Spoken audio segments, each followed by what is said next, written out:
Whoa, whoa, whoa, whoa! Hold up a sec. YouTube is telling me that 79.1% of yous that are watching my videos aren't even subscribed. What type of sorcery is this? Drag that Stuart Little looking ass across the screen and hit the subscribe button. Take care, see you in the video.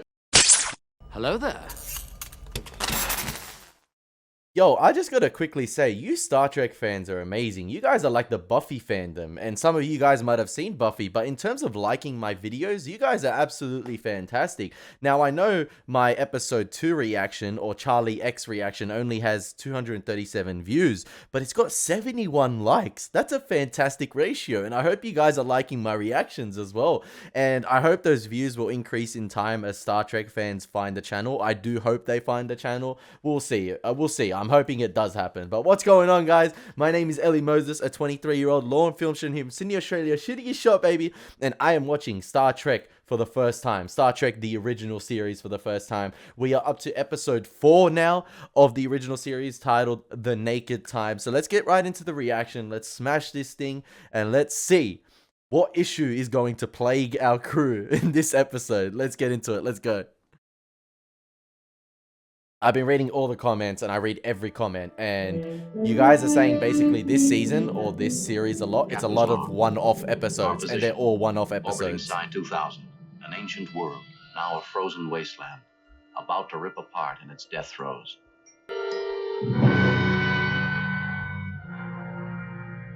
Hey, Pompeii and Herculaneum vibes already.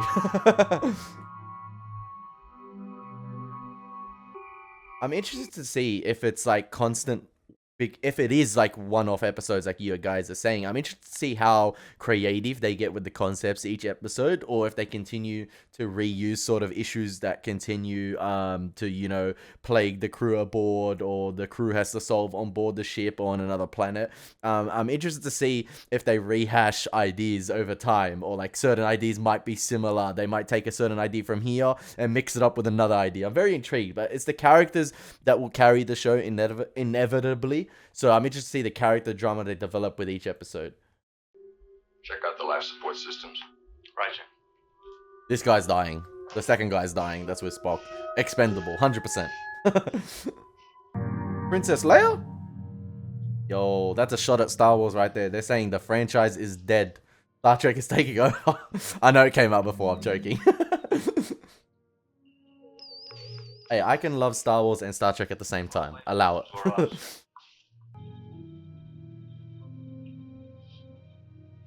Somebody infected with something. I see the way he's twitching his nose. Oh, it's the Venom symbiote. The red version. Carnage. Why take off the glove? Why? Why? This isn't the O.J. Simpson trial. Why? Certain we expose ourselves to nothing. It's like nothing we've dealt with before. Mysterious deaths on a mysterious planet? I'm all for it. Yes, sir. Decontaminate. Nice, nice. We're being smart about this. Tell Mr. Spock I'll meet him there in 10 minutes. Kirk out. See? This is smart. We decontaminate our crew. We check.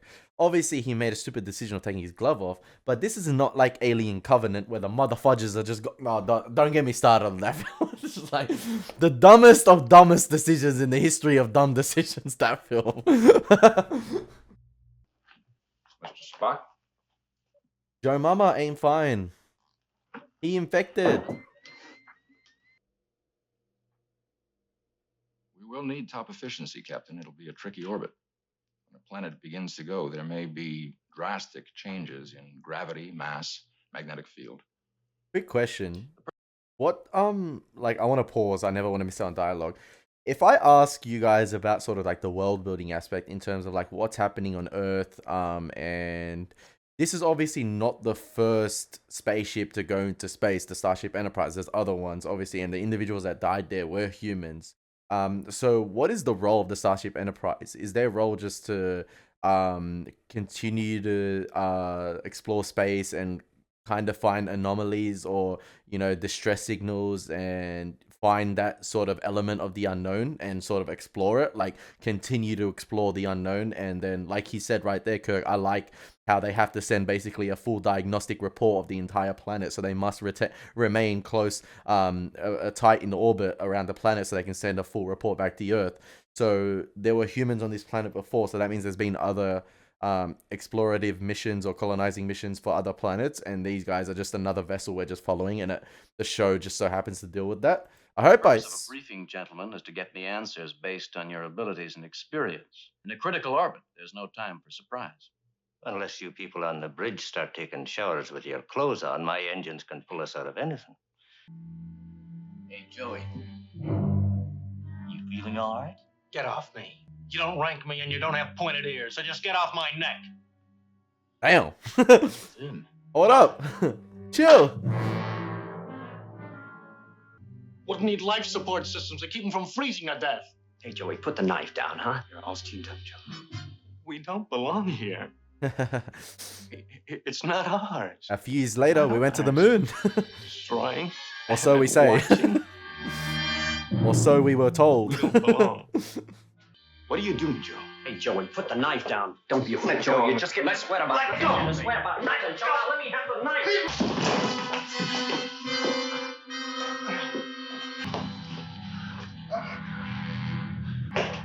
Bro, that knife doesn't look like it would cut through butter. And it cut through Joey? Infected.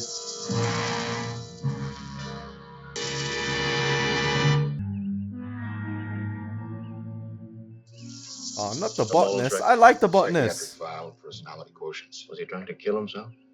It's doubtful he meant to. He was confused, self-tortured. He looks familiar. I don't know why, but she does. Was she number 1 in the pilot episode? No. His breathing rate is dropping, Doctor. He's dead, Doctor. No, Joey! The wounds were not that severe. Hey, why don't you come down to the gym with me? Give him a lad. Now? Why not? Light workout will take the edge off. Hey, Sulu, what about you? Oh, he was talking about fencing Sulu, before. don't be a fool. Is he gonna try stab him? Not Joe's kind. That kind of man doesn't give up. Is McCoy infected now because he's sweating? Coincidence? Yeah. Maybe. You mean that Joe is down on the planet's surface and you're going to ask me if it's connected? That's exactly what I was going to ask. Jim, he was decontaminated. He's been medically checked. We've run every test we know for everything That's we not know. good enough. Well, we're doing everything as possible. Bones, I want the impossible checked out, too. I love Kirk. When it comes to protecting the crew and the ship in general, this guy, he will go through all lengths. With the station. Magnetic pull compensated for, sir. Orbit steady. Take over here, and Yes, sir. you're relieved, Mr. Riley. Lieutenant Uhura, take over the station. Yes, sir. Now that's what I like. Let the women work too. Universal suffrage. Report the sick bay, Mr. Riley. Sick bay? Exactly where I was heading. You know something? You have such lovely eyes, pretty lady. Another one. You know what Joe's mistake was? He wasn't born an Irishman.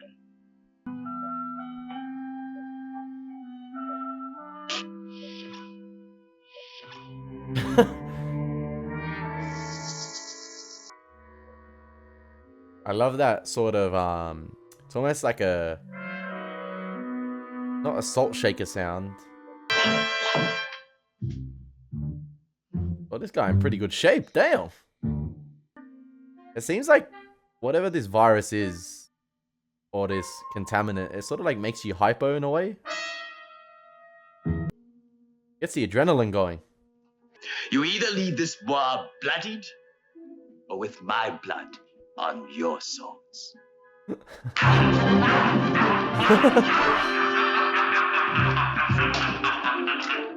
Mr. Sulu chasing crewmen.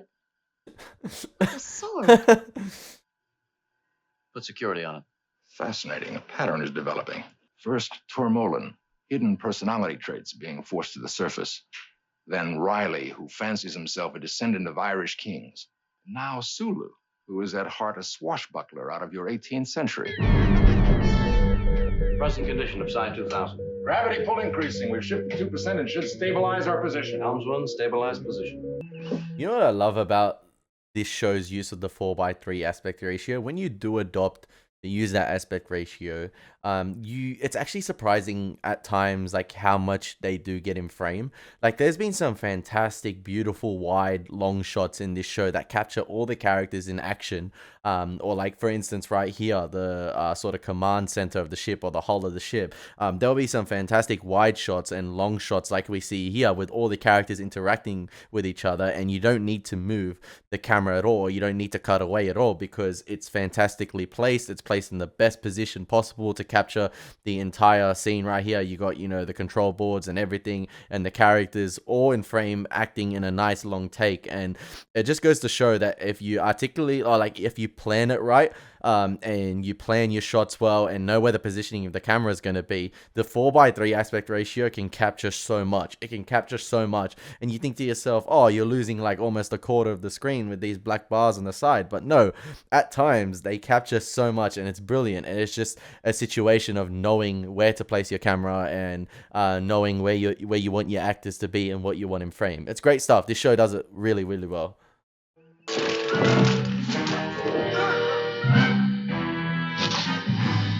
I'd like you to teach me that sometime. Take D'Artagnan here to sickbay. Well, Engine Kirk room, acknowledge. just came in contact with Sulu, so Who's this? This is Captain Kevin Thomas Riley of the Starship Enterprise. I've relieved Mr. Scott of his duties. He's cut off both helm and power. Then he shut the door behind us and locked off the mechanism. Can't you get to the auxiliary? I can't. not He's the hooked hull of the everything through ship, the the main bridge. panel in there. My bad, Get my up to bad. my office and pull the plans for this bulkhead. I got that wrong The before, only my bad. way to get that door open is to cut through these wall sockets here. The roses all have left your cheeks. They really love the purple highlights in this show. In the background on the walls. Purple, hot pink, and pink. They love those highlights. Mr. Spock, a fight in the after wardroom. Security reports incidents among the crewmen are increasing. This is Captain Riley. Crew, I have some additional orders. In the future, all female crew members will wear their hair loosely about their shoulders and use restraint in putting on your makeup. Women should not look made up. And now, crew, I will render Kathleen. I kind of agree with him on the makeup point. Please, not again. Don't overdo it with the makeup. I'll take you home again, Kathleen. It's crazy. Bones has to work around the clock, man. They got like 16 or 15 minutes left before they enter the atmosphere. Like, he's got to run those tests pretty quick. I'll take you home again. Oh my gosh. They seem to be... I was about to say pretty obedient to Spock, but like... the attention span doesn't last very long. The tranquilizer's wearing off. Oh, good. I'll need him conscious now. Continue to examine him on circuits K1 and 3. Of course, Doctor. Alright. See the way she responded? That's so sus. Man, she's gonna free him, isn't she? And then he's gonna go all enter the dragon on the whole crew. Yeah, the rattling sound. I thought it was like a salt shaker, kind of like, I don't know, it's just a weird... It's almost as if like whatever's infected them, like the parasite's like activating. Mr. Spock. Mr. Spock. Uh-oh. Men from Vulcan treat their women strangely. Vacuum of space, now! I'm in love with you, Mr. Spock. So am I. You. The human, Mr. Spock. The Vulcan, Mr. Spock. Nurse, Christine, please. I'm in control of my emotions. The others believe that. I don't. Stay strong, Spock. Stay I strong. love you. I don't know why, but I love you. I do love you. Just as you are. Hold it together, brother. Oh, I love you. Root engineering, Mr. Spock, can you take the bridge? Acknowledge. I am sorry. Yes, my boy. Christine. Don't let Madam Webb tempt you. Christine. Come on, Spock. Pull yourself together, man. Come on.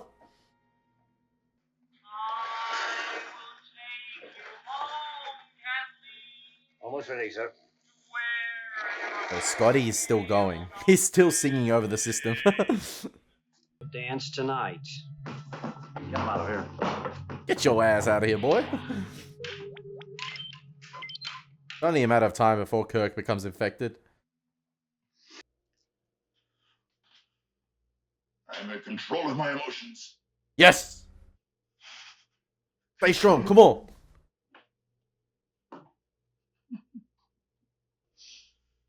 I am an officer. He's turned the engines off. Completely cold. It'll take 30 minutes to regenerate them. Ship's outer skin is beginning to heat, Captain. Orbit plot shows we have about 8 minutes left. Scotty, can't change the laws of physics. I've got to have 30 minutes. How the fuck is that gonna work? We got 8 minutes before we die, but 30 minutes Captain's to log reboot. supplemental. The The Enterprise engines. spiraling down out of control. Ship's outer skin heating rapidly due to friction with planet atmosphere. But, Doctor... it's water. Somehow on this planet, water's changed to a complex chain of molecules. Ooh. What's that, Doctor? That's how we missed it. It passed from man to man through perspiration. Once in the bloodstream, it acts like alcohol. Do you hear me? We've got to risk a full power start. Respected my father, our customs. I was ashamed of my earth. That's infection. Jim, when I feel friendship for you, I'm ashamed. You've got to hear me. That's infection. We need a formula. We've got to risk implosion. Never been done. We may go up into the biggest ball of fire since the last sun on these parts exploded, but we've got to take that 1 in 10,000 chance. Bridge to Captain.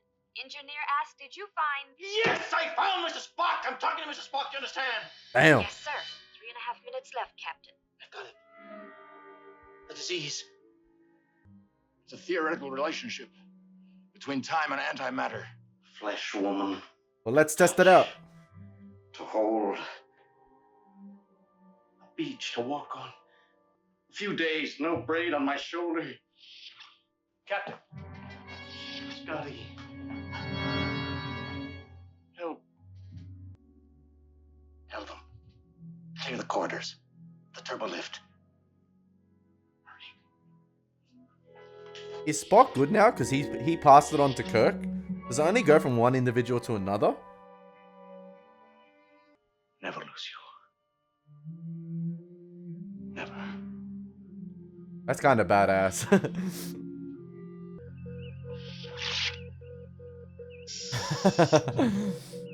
The way he just kept walking. Accepted the serum. Engage.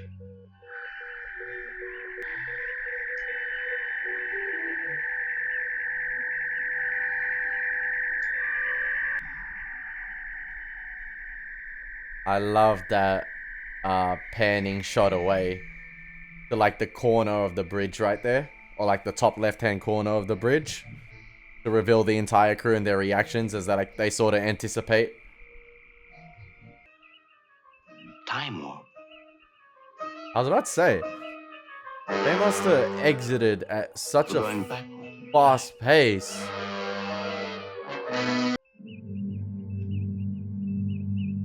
They go back in time? They must have, because the planet's not in. We're back to normal time, Captain. What did it do to us? We've regressed in time 71 hours. It is now 3 days ago, Captain. We have 3 days to live over again. We're not stopping by that planet. Not those last 3 days. This does open some intriguing prospects, Captain. Since the formula worked, we can go back in time. That's Any crazy. planet, any era. We may risk it someday, Mr. Spock. Resume course to our next destination, Mr. Sulu. Course laid in, sir. That's crazy. I always get confused when time and space is involved. I'm guessing eventually when they do when they do reach that planet, is it Psi 2000 in 3 days time, I'm pretty sure Kirk is not gonna opt to stop there and sort of, you know, go down there. Does that mean that, I was about to say, does that mean John's alive? No, they just went back 3 days in time in terms of like, because of the time warp in space. I always get confused with space and time. Like, different sort of source materials explain it differently. Hopefully you guys in the comment section can sort of like suss it out in terms of like explaining it right. But yeah, that's interesting, and I'm pretty sure they're probably gonna revisit that later. In terms of going back in time, there might be a situation in dire need where they need to make a different decision. They're like, we can do this, and the formula did work. They tested that theory out and it worked, but I think it came at a cost with the engines imploding and they were moving at a faster rate, and then hence they entered the time warp, I guess. But yeah, another decent episode of Star Trek. I wouldn't say it was better than the last few, in my opinion. I feel like it's going to be a bit formulaic to begin with, in terms of like these sort of one-off episodes, which is what this show is going to be from what you guys have said. It's going to be a lot of one-off episodes. I do hope like sort of the one-off episodes become a bit more interesting. I do like how in this episode, was it Spock said to Kirk about sort of space has sort of like infinite possibilities. I can't remember what the exact quote was. I think it was Spock talking to Kirk, and he said something along the lines of space still contains like infinite unknowns, which is obvious. Like even to this day, it still contains infinite unknowns. But I feel like that's going to be the theme for this show going on, about, you know, constant exploration of space, discovering unknowns, like this episode, again, discovering sort of like a disease or virus that sort of morphed itself into the water, or sort of like disguised itself within water and sort of like became like alcohol in the bloodstream, hence it was unable to be detected in the decontamination procedure. So I feel like this is going to be a lot of this first season, you know, discovering those infinite unknowns. I do hope those infinite unknowns do become a little bit more intriguing, or like a bit more, you know, exciting to see. I feel like just this disease or virus being present and infecting the crew on the ship, like, it wasn't that interesting in my opinion. It was an okay episode. I'm not going to lie. I'm not going to say because, oh, I'm excited to watch Star Trek, I'm going to say everything's great. It was just a decent ep. So I hope you guys enjoyed my reaction. Been your boy Elie Moses. Take care. God bless. Peace.